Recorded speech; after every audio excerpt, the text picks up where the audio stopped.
मुगल प्रशासन।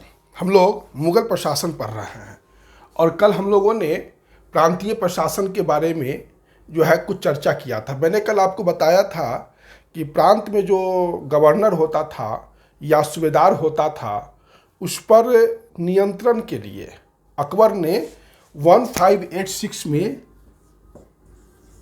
प्रांतीय दीवान का नियुक्ति कर दिया। प्रांतीय दीवान का नियुक्ति कर दिया। मैंने कल आपको बताया था कि अकबर ने जो प्रांत का प्रमुख होता था, हेड होता था, गवर्नर या सूबेदार, उस पर नियंत्रण के लिए जो है 1586 में 1586 में प्रांतीय दीवान पद का सृजन किया। और मैंने कल 1580 बोल दिया था, तो सॉरी, 1586 है, 1586 है। इस प्रांतीय दीवान को दीवान ए सूबा भी कहा जाता है। दीवान ए सूबा भी कहा जाता है। यह प्रांत का वित्त अधिकारी होता था। यह क्या होता था? प्रांत का वित्त अधिकारी होता था। सूबेदार के पास जो था ना, एक तरह से आप समझ सकते हैं कि कानून व्यवस्था था और सामान्य प्रशासन होता था। लेकिन प्रांत का वित्त अधिकारी कौन होता था? दीवान ए सूबा या प्रांतीय दीवान। ये जो दीवान ए सूबा होता था, यह पोस्ट गवर्नर के नीचे ही होता था। प्रांतीय गवर्नर या सूबेदार के नीचे ही होता था। लेकिन ये सूबेदार का आप कह सकते हैं कि मातहत अधिकारी नहीं था। मातहत अधिकारी नहीं था। गवर्नर के नीचे होते हुए प्रांत में दूसरा पद था प्रांतीय दीवान का। पहला पोस्ट गवर्नर का ही था। लेकिन यह जो था प्रांतीय दीवान गवर्नर के प्रति रिस्पॉन्सिबल नहीं होता था।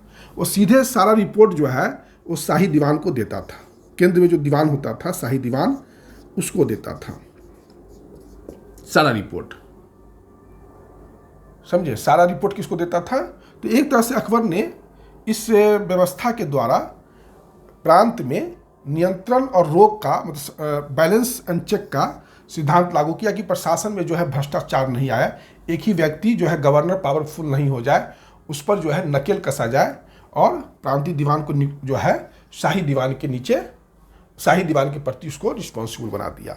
और चूंकि शाही दीवान जो था बादशाह के प्रति रिस्पॉन्सिबल था, तो एक तरह से कह सकते हैं कि बादशाह का ही इनडायरेक्ट जो है प्रांतीय दीवान पर भी कंट्रोल होता, प्रांतीय प्रशासन पर भी कंट्रोल होता था। अब प्रांत में जैसे केंद्र में मीर बख्शी होता था, उसी प्रकार प्रांत में भी बख्शी होता था। जैसे प्रांत केंद्र में क्या होता था? मीर बख्शी होता था, तो प्रांत में भी बख्शी होता था। प्रांत में भी बख्शी होता था, है ना? तो ये शाही दरबार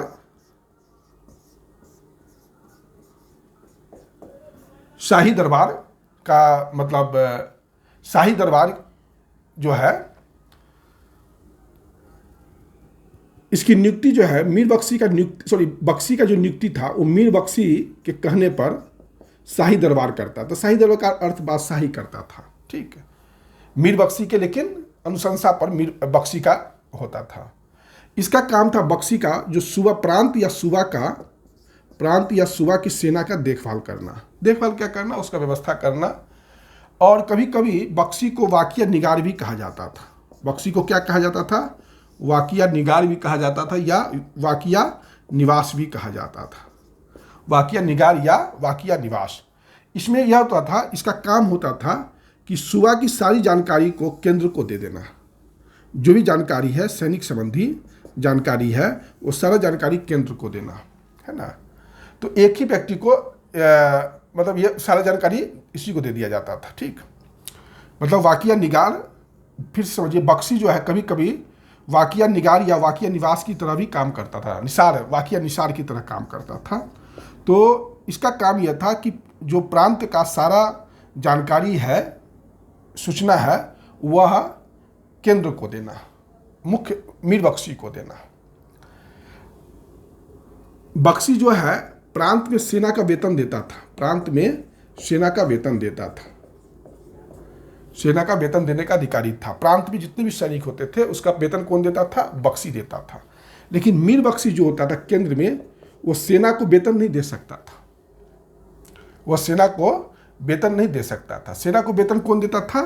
तो सेना को वेतन देता था दीवाने तन केंद्र में दीवाने तन देता था, लेकिन वहीं प्रांत में जो है बख्शी देता था। तो मीर बख्शी जो है वेतन अधिकारी नहीं था। मीर बख्शी जो है सिर्फ सरखत नामक पत्र पर हस्ताक्षर करता था कि इसका जो है वेतन इतना निर्धारित हुआ। वेतन का जो भुगतान होता था वो दीवाने तन करता था। वहीं राज्य में, प्रांत में या सूबा में वेतन का अधिकारी बख्शी होता था। देखिए किस तरीके से अकबर ने पूरे प्रांत को जो है कि स्वतंत्रता पर किस तरीके से बाधा लगाया है कि प्रांत में कोई भी एक व्यक्ति शक्तिशाली ना हो जाए। उसके बाद प्रांतीय सद्र है ना, और काजी। देखिए प्रांतीय सद्र और काजी दोनों एक ही पद होता था, है ना। और इसका काम यह था कि व्यक्ति का नैतिक चरित्र को, प्रजा का नैतिक चरित्र ठीक ठाक है कि नहीं, ये सब इसको देखना रहता था। प्रांतीय सद्र या काजी का क्या काम था कि प्रजा का जो नैतिक चरित्र है, इस्लाम धर्म के कानून का पालन हो रहा है कि नहीं, ये सब जो है काजी न्याय प्रदान करता था। लेकिन काजी जब न्याय प्रदान करता था तो उसको मीर ए अदल कहा जाता था। काजी जब न्याय प्रदान करता था, जस्टिस देता था, तो उसको मीर ए अदल कहा जाता था, याद रखिएगा।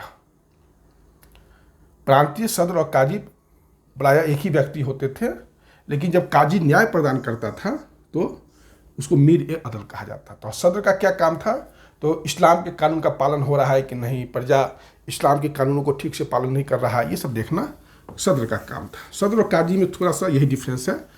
काजी जहाँ न्याय विभाग से जुड़े हुए अधिकारी हैं, वही सद्र जो है धार्मिक कानून, मतलब इस्लामिक कानून को पालन करवाने वाला जो है प्रमुख व्यक्ति है, या राजा का मुख्य धार्मिक सलाहकार भी है। कोतवाल, देखिए दिल्ली सल्तनत हो या मुगल प्रशासन, कोतवाल का पद बहुत ही इम्पोर्टेंट था। और ये जो है नगर का कानून व्यवस्था इसी के हाथ में था। नगर का कानून व्यवस्था इसी के हाथ में था। जैसे आप दिल्ली का ही अलाउद्दीन खिलजी के समय था, फखरुद्दीन करके थे, बहुत से अधिकारी थे, मैंने चर्चा किया था उन लोग प्रमुख अधिकारियों का।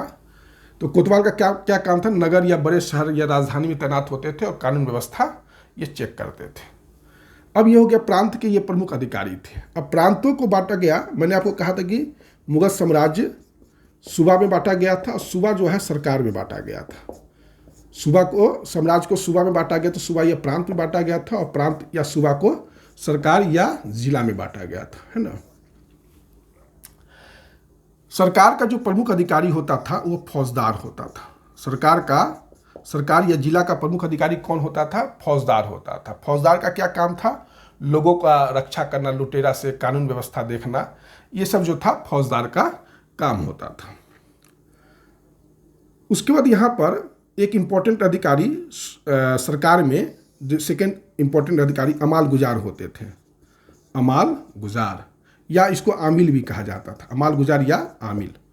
अमाल गुजार या आमिल जो होते थे, या इनको कहीं कहीं खजानदार भी कहा गया, ठीक। तो एक तरह से वित्त अधिकारी थे। ये जो अमाल गुजार या आमिल या खजानदार होते थे, ये वित्त अधिकारी होते थे। मतलब जिला या सरकार के ये वित्त अधिकारी होते थे, ठीक। इनका क्या काम था, तो लगान को वसूल करना, कृषि एवं किसान दोनों का देखभाल करना, खालिसा भूमि से टैक्स वसूल करना, ये सब अमल गुजार या आमिल या खजानदार का काम होता था। वितिकची नाम का भी अधिकारी जो होता था वो अमाल ये लिपिक होता था। वितिकची क्या होता था, टाइपिस्ट होता था, लिपिक होता था, जो अमाल गुजार या आमिल या खजानदार को उसके कार्यों में सहायता प्रदान करता था, ठीक। कोतवाल की नियुक्ति कौन करता था, देखिए कोतवाल की नियुक्ति बादशाह ही करता था, याद रखिएगा। लेकिन किसके अथी पर, मतलब रिफरेंस पर, तो मीर आतिश के रिफरेंस पर। जिस तरीके से बख्शी का सिफारिश कौन करता था, मीर बख्शी, नियुक्ति कौन करता था, बादशाह। उसी प्रकार कोतवाल की नियुक्ति भी बादशाह करता था, लेकिन सिफारिश किसका होता था, मीर आतिश का, है ना। और कानून व्यवस्था देखना, स्वच्छता, नगर में साफ सफाई का व्यवस्था है कि नहीं, ये सब काम जो है इसी का काम का था। मीर आतिश जो है शाही तोपखाना का प्रधान अधिकारी होता था। मीर आतिश कैसा अधिकारी था? तो केंद्र में तोपखाना का प्रधान अधिकारी था। केंद्र में तोपखाना का प्रधान अधिकारी था।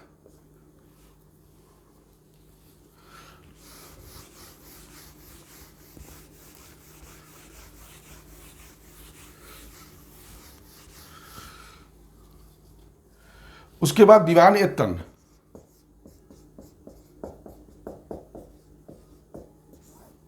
दीवान ए तन, दीवान ए तन जो है शाही जागीर से संबंधित देखभाल का अधिकारी होता था। शाही जागीर से संबंधित मामला का निपटारा करता था। दीवान ए तन शाही जागीर से संबंधित मामला का निपटारा करता था। दरोगा ए डाक चौकी। दरोगा ए डाक चौकी, ये गुप्तचर विभाग को देखता था। दरोगा ए डाक चौकी गुप्तचर विभाग को देखता था या पत्र व्यवहार का प्रभारी था।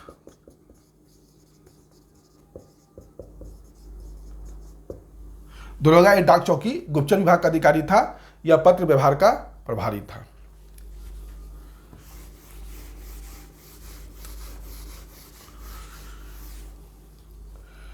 मीर ए अर्ज।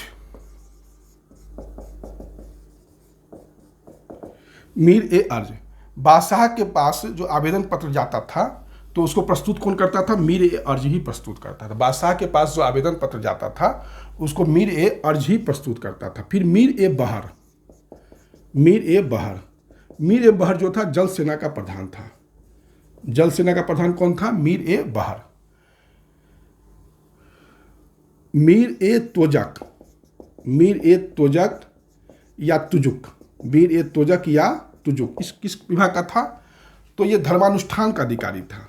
मीर ए तोजक कैसा अधिकारी था? तो धर्मानुष्ठान का अधिकारी था या तुजुक।